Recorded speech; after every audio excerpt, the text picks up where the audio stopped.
Hey everybody, Beyond Drew TV here. Welcome back to the channel and welcome to a quick little video here, should be quick, where we're gonna go ahead and take a look at some of my favorite building blueprints. So these are not like the top blueprints or like, you know, the best blueprints OMG out there or anything like that.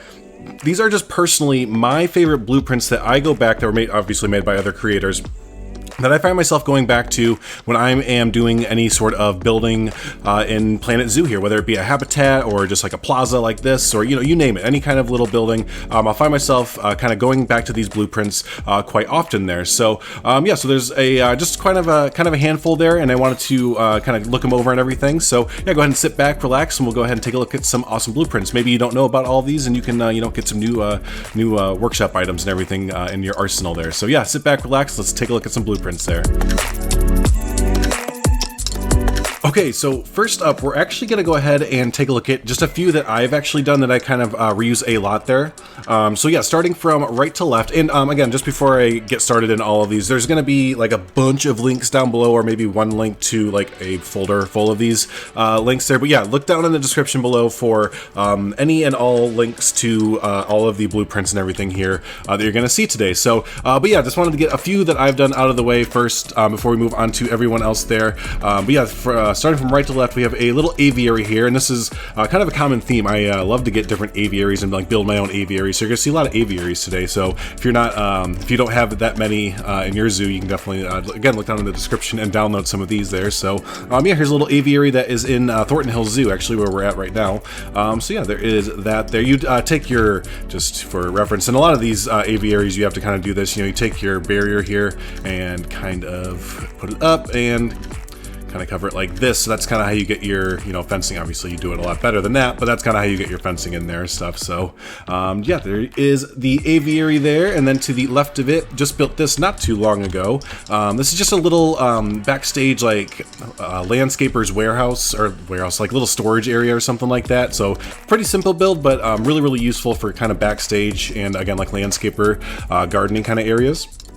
Right here, this is a Zoo Tycoon, I think 1 inspired build. Again, pretty simple, using the African sticks to kind of make a little canopy right here to kind of line up against the habitat. So definitely, again, inspired by a Zoo Tycoon 1 build there, and I actually use it a lot in my kind of the pathways along the habitats. So and then yeah, last but not least, we have a little again, probably a little aviary or like small animal hut here, or cage there. So a lot of times in zoos, I've mentioned this a lot in my videos, but you don't always see these big grandiose habitats for a lion or a bear or whatever. A lot of times, most of the animals in there are going to be, again, like birds and insects and reptiles, and they'll have these are smaller kind of cages and habitats kind of sprinkled around the zoo. So yeah, that's kind of my little small reptile or a small animal, I should say, cage there. So yeah, there's the 4 things done by myself there. So there we go. Let's go ahead and move on though to some of the stuff made by some of the other awesome creators here. So first off, with our aviary theme, we're gonna go ahead and continue with this awesome aviary shell made by 1 Minute Sketch there. And yeah, I love this just because it's the shell of it there, so you can actually go in and kind of do it up yourself and make it how you kind of would want to. You could probably split this into a good, if you go by the beams there, you could even do 1, 2, 3, like 3 or 4 different habitats in there for birds and stuff. So it also has the nice backstage entrance and everything, so it's really set up to kind of either do a nice implied exhibit, or you can maybe even sneak some some sort of facility for staff or something back there to actually get some movement going and stuff. So yeah, really great aviary there by 1 Minute Sketch. That I'll often use this as is, or I will kind of chop it up and use just little bits that are already kind of built there. So and I'll show you what I mean in the next blueprint that we have, because I've done that, which is made by Moblong, and this is his aviary. Their aviary, and yeah, this is really neat. It's kind of the opposite of the other one, where they have done the entire interior out, which is really nice, especially for I know a lot of you builders, sometimes you don't want to mess with the interiors, or you sometimes struggle for ideas and stuff. This is a great one to go ahead and just kind of pick it up, and you can come in here and just look at the great ideas that they have with the the hanging sticks and everything that birds can go on, and you can add in your own ideas and pick it apart and stuff. But yeah, speaking of picking apart, what I will do with this is I have taken just a little square, a little section, and I just kind of brought it down to size a little bit so I can just have like a single one-off thing, because I really love, again, how this looks overall, but I just needed it a little bit smaller, so I just kind of took the, I think it was the end here, or one of the ends, and just kind of, this end right over here, and just kind of split it off the building, and now we have, you know, another little blueprint right there. So that just goes back to, you know, don't be afraid to really dissect and go in and look at different blueprints and kind of make them your own and everything like that, and again, learn from these awesome creators how to kind of do some of this stuff so you can kind of build on your creativity and everything. So again, these two aviaries are really great and complement your zoos really well to kind of bring that realism in by again getting different bird cages and stuff in there. So next up we have Mr. Domez. So Mr. Domez there's a few people who get their own sections, because I use a good amount of just stuff by them, not just a single item, but a good amount of stuff. So Mr. Domez is one of those people who gets his own section there. If you haven't heard of Mr. Domez and all of his we'll say random stuff and random crap, I think literally it's either him or Carlos calls their blueprints backstage random piles of crap. So that's what it's all about, jank and just, you know, normal stuff that you'd see in the world kind of thing. So newspaper stands, little postcard things for, you know, gift shops and stuff, little pamphlets here, you know, get your nudie mags when you come into the zoo, because that's totally what it's all about. Your trash bins and everything, you know, electrical boxes, and then last but certainly not least, I think the most famous archer of them all,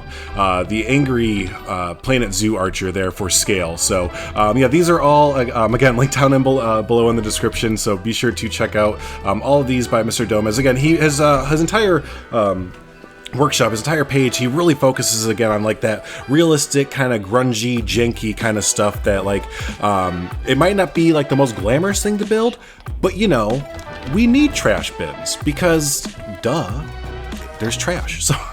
So yeah, he's really great for that kind of stuff. There's definitely other things that I use for his here and there, but these are the things I constantly kind of go back to there. So speaking of collections, our next little collection there is by Haribo. I always think I'm pronouncing his name wrong, but maybe it's not. But yeah, Haribo here has this built this awesome little bird feeder. And I originally had just used it in one area of Thornton Hills Zoo at the very entrance. I had built like a little bird and like insect kind of thing going on. Anyways, but yeah, I've started to place these all around the zoo, and in a lot of my other builds too. They just add like just a lot of I don't know, just. It's really nice to kind of see them scattered around the zoo and stuff like that. So yeah, those, and then these kind of abandoned, swampy, kind of overgrown rustic trees here that he has built from hand there. If you can't see it, these are all like the different, there you go, all the different African branches kind of stacked upon each other, and then throw in some of that ivy and stuff. But yeah, if you take these and just kind of lean up against a building and stuff, man, it looks really good. I just did a swamp build, building a quote-unquote American alligator swamp build and everything, and these came in handy like crazy. So yeah, no, Haribo built some really great stuff. He has they have some other great stuff on their workshop. So again, all these creators, I'll probably keep mentioning them, but be sure to actually check out their workshop, because there's other amazing stuff on there. But again, these are just some of my favorite things from them. So next up we have someone who is no stranger to the channel and to Thornton Hills Zoo, where we're at, is Mr. Carlos G 72, and yeah, he's the one. Yeah, he's the one that has the random piles of backstage crap. So he's another one like Mr. Domez, where he will just oh, you know what? He actually has a few more things that I use. Didn't get those in beforehand. He also has these trees. I'm pretty sure these are his. Let's double check. Yes, these trees are his, and I use these a lot, so we're going to put those in there as well. Almost forgot those. So anyways, yeah, he is another one like Mr. Domez who has a lot of just really great use for like backstage, or just, you know, anywhere that you might just throw random stuff. We did, you know, in the recent Australia pack, we did get a container like this, but if you don't have the Australia pack, people have built these that on the workshop there and everything. So yeah, just another one where it's really random stuff that's really great to use for different areas of your zoo there. And then also great at making trees, or custom trees I should say. Especially in this one, I use these two a heck of a lot, and then all of the different birch tree kind of extensions that he did.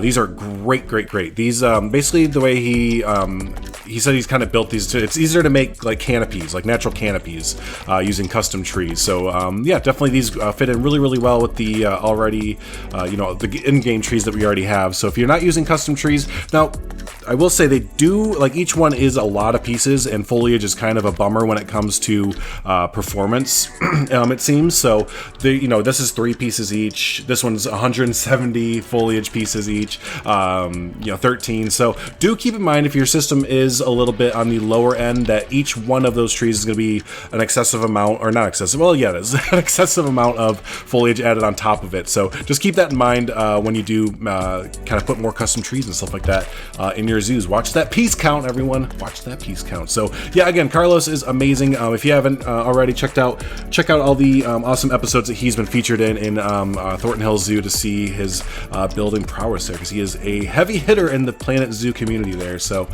next one up is not a set, but is by Mr. Cool Dog. I have shown this off a few times now, I believe. But yeah, these are his sedans there, his recolorable vehicles that just perfect, They're good. I think this was made in beta, these cars were, or maybe the first week that Planet Zoo came out over a year ago now. And they're always just so handy when you have parking lots or any roads or anything. It just adds so much, just so much of a little ambience going on there. So definitely a must-have, I say, a must-have. Up next we have some little carts. I don't really, and no offense to Eben, because Eben's another one like Carlos, who's a heavy hitter, big builder for Planet Zoo and the community and everything there. But so no offense to him, but I don't ever use these back here. He built these specifically for his Thermachi, I hope I'm pronouncing it right, Zoo series, which is an amazing series to watch. But I mainly use these guys right here. I think these are fantastic use of the in-game IPs and making these little carts and everything. Just really great use of, the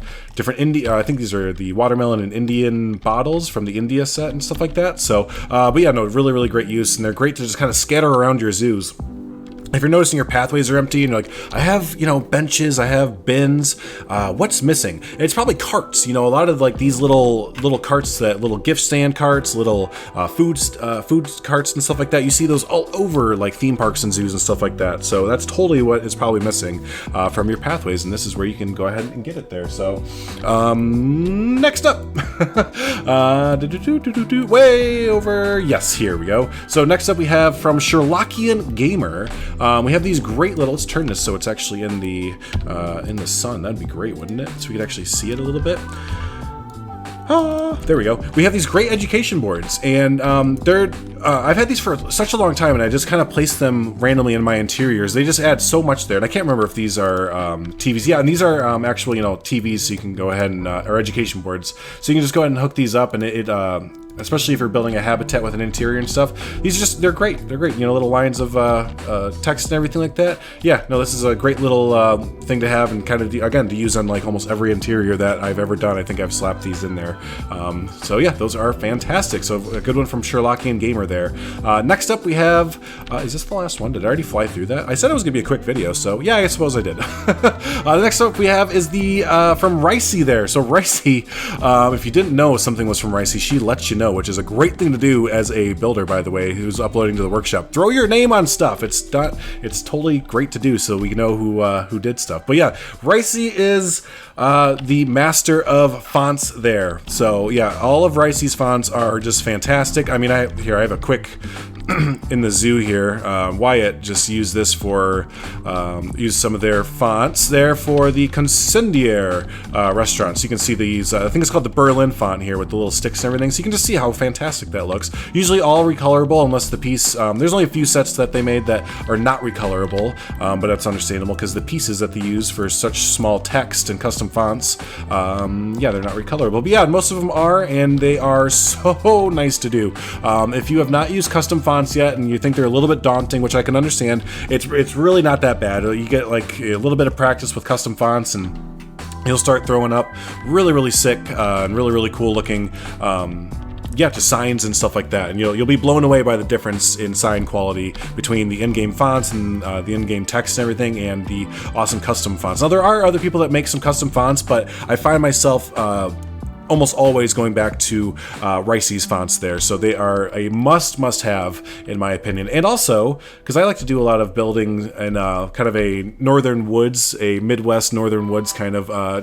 setting, they made these this awesome little sign here. So there you go. Comes with rocks and everything. So yeah, that awesome little sign by Ricey. So, so yeah, that is pretty much my kind of go-tos overall. That's kind of my go-tos for building. So again, if I didn't mention a workshop item that you think would kind of fit in with this kind of style or something like that, and you think that we could go ahead and use in like our builds and stuff like that, be sure to comment down below. If you're a workshop or if you're a builder yourself and you have something on hand that you think would be really, really cool to kind of show off that kind of fits into this kind of aesthetic and everything, definitely send me a message. We'd love to see it. So yeah, no, hey, but that's gonna go ahead and do it. Again, hopefully for those of you that excuse me, don't have haven't been able to find a lot of great blueprints, hopefully some of these will be a good starting off point for you. And yeah, like I said, in the future, hopefully we can do maybe a few more of these if we start to kind of round up some more blueprints that are just must-haves for doing some awesome building there. So hey, thanks so much everyone for hanging out, and next few videos coming up, we're going to be doing some Brookfield Zoo. It's been a little bit of time away from Brookfield Zoo, but it's been